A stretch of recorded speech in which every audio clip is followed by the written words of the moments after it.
This is the sermon for October 15th, 2023, Out of the Head into the Heart. I'm going to read from Matthew 21:23 to 32. Then Jesus was back in the temple, teaching. The high priests and leaders of the people came up and demanded, "Show us your credentials. Who authorized you to teach here?" Jesus responded, "First let me ask you a question about the baptism of John. Who authorized it, heaven or humans?" They were on the spot, and they knew it. They pulled back into a huddle and whispered, "If we say heaven, he'll ask us why we didn't believe him. If we say humans, we're up against it with the people because they all hold John as a prophet." They decided to concede that round to Jesus. "We don't know," they answered. Jesus said, "Then neither will I answer your question." Jesus goes on, "Tell me what you think of this story. A man had 2 sons. He went up to the first and said, 'Son, go out for the day and work in the vineyard.' The son answered, 'I don't want to.' Later on, he thought better of it and went. The father gave the same command to the second son. He answered, 'Sure, glad to.' But he never went. Which of the 2 sons did what the father asked?" They said, "The first."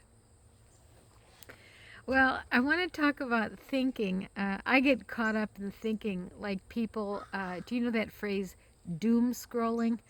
It's when you are on the internet on your phone or computer and you go from link to link to link, little bits of the internet, but they're all negative for the most part. We like to watch puppies and kittens being funny too, but doom scrolling is when something outrageous or negative captures your, "Oh, you've got to pay attention to this," as if you could change things. I don't know. We can change things, but not through thinking. And so the point of the internet is to keep you on longer and longer. And cute kittens and puppies, they work for a while, but it's the outrage, it's the fear, it's the anger, it's the anxiety that keeps people doom scrolling. But I do it in my head. And it often can be outrage in my head, can be anxiety. Lately, as I get moving toward retirement, I'm thinking anxiety. I'm not ready. I have to get the house cleaned out. I'm not ready. I'm doom scrolling on anxiety. Do you know the only way to find peace is to sit up straight, stand up straight, whichever, and to go into your breathing, slow your breathing, let it become relaxed, maybe a bit deeper down to the belly. And we relax everything around the straight spine, so you're not sitting up rigidly, but you have a straight spine so that you can breathe in your whole being. You can breathe. And the flip side is sometimes when we relax, we fall asleep right where we are. Either one, the doom scrolling, thinking, or the fall asleep, those tend to be escaping uncomfortable. You know, in the Buddhist thinking, they call it dukkha, which is unsatisfactoriness. Isn't that a great word? It could be misery, but it mostly is unsatisfactory. That's how we feel about the world. And we live in this constant state of low-level stress with peaks of high stress back to the low-level stress. And if you've ever seen the cartoon of the zebras that have come unraveled and all of the stripes, all of the black stripes are laying on a pile on the ground and the white zebra's just standing there without the stripes, it's just an example of how we come unraveled due to anxiety. But we want reasons. We want explanations for things. And the internet goes on this. The corporations that want to sell us things constantly as if they promise it'll make it all better. Just buy these products. It'll all be better. We promise. And it doesn't. It doesn't last. And I was wondering about the conflict. I wanted to understand more about the conflict between the Palestinians and the Israelis. And really, it's that both people claim one land and one resource, that land, that home. And they both claim it. It's ours. It's not theirs. And so the only way to get rid of the other that thinks it has a claim is to kill them. And I watched the movie Golda, about Golda Meir in the 1973 war that Israel had with Egypt. Again, you can admire courage of people, and yet everyone wants to grab more land. They want to grab a buffer around the land, which is what Israel did in 1973. They grabbed land that they didn't have before that war as a buffer between them and Egypt. Everyone was unhappy, and that just goes again and again and again. And everyone wants more. Russia wants all of Ukraine, and then maybe even Poland and the other. They want to reconstitute the Soviet Union, because we can't feel secure. We're thinking we can't feel secure unless we have a big buffer around us. We want more and more and more. This is ego. We want more and more. And in the 12-step recovery, they call it stinking thinking, which is a great phrase. Jesus understood the ego and more, and identifying with things and identifying with authority. So the authorities in this story today are challenging Jesus. Under what authorities? Who gave him permission? Because they have the permission to give or not give. And they hadn't given Jesus.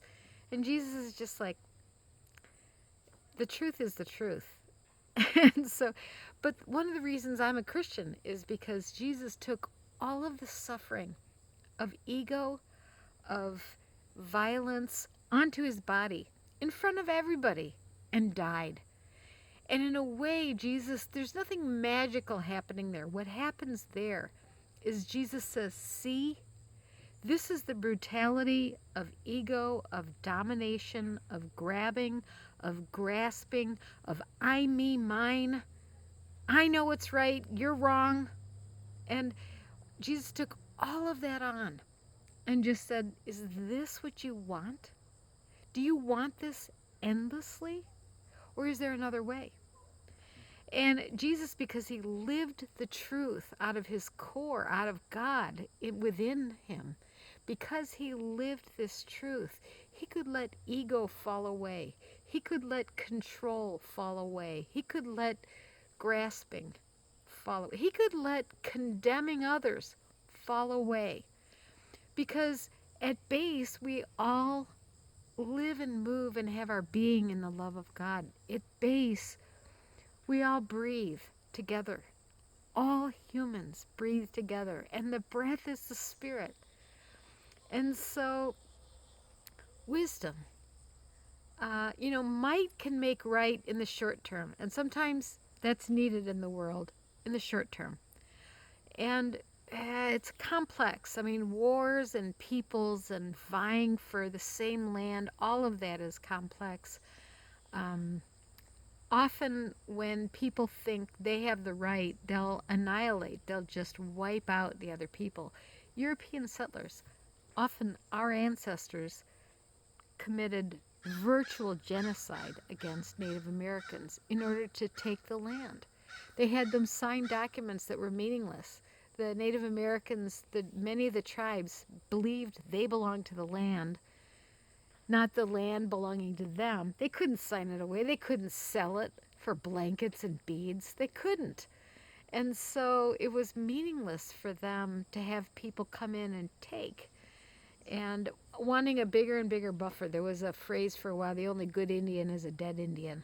And it's good to look at our own ego, our own grasping, and not just those other people over there. They're evil. We got to look at in ourselves as well. Some things can't be known by the head, by the thinking, the endless doom scrolling. We have to let that fall away and move into the heart, into the knowing of the heart, the love, the creativity, the being, rather than doing. Jesus said, the pure in heart will see God. It's not that they earned it. in some way to see God, the privilege of seeing God. No, it's that the pure in heart have let all of the thinking, domination, ego, I, me, mine, they've let it fall away. The pure in heart are one with God. They are before they let it fall away. And they are when they pick it up again, too. Everyone has that divine spark within them. That's what I believe. And I really think Jesus, when he was talking about the pure in heart, he wasn't separating Jews from Muslims, from anyone else. Wait, the Muslims came later. He wasn't separating any people when he said the pure in heart see God. He was talking about the human condition. We don't think our way into love. We don't reason our way into love. We don't argue our way into love. We imagine and experience our way into love. And one of my colleagues said, kids draw a heart and give it to someone they care about. Have you ever drawn a head and given it to someone you care about? I love that. Thinking doesn't get you there. Thinking doesn't make the connection. The heart holds our faith, hope, and love. It's a place of imagination, creativity, and dreams. It's where we wrestle with God and our darker side, our thinking and our doom scrolling.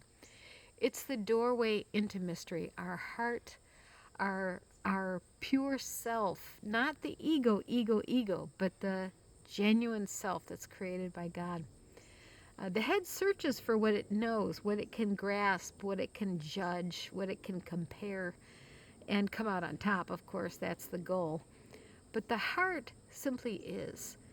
And, the authorities were challenging Jesus, who do you think you are? They were thinking, and Jesus goes, we are being. We breathe together. We are love. We are love because of God. And no matter how long I live, I will return to the earth in death. And my goal in life is to let go of the thinking and the grasping and the control and to open myself to the reality of love because it's there underneath. And so when the authorities challenge Jesus and say, who do you think you are? Who gave you authority? They wanted Jesus to engage on their turf where they could win. And Jesus was not playing that game. And so, the religious authorities make it a head question. And then when Jesus says, is it a head question? They go, oh, well, we don't know. So then Jesus tells this great story of the two sons.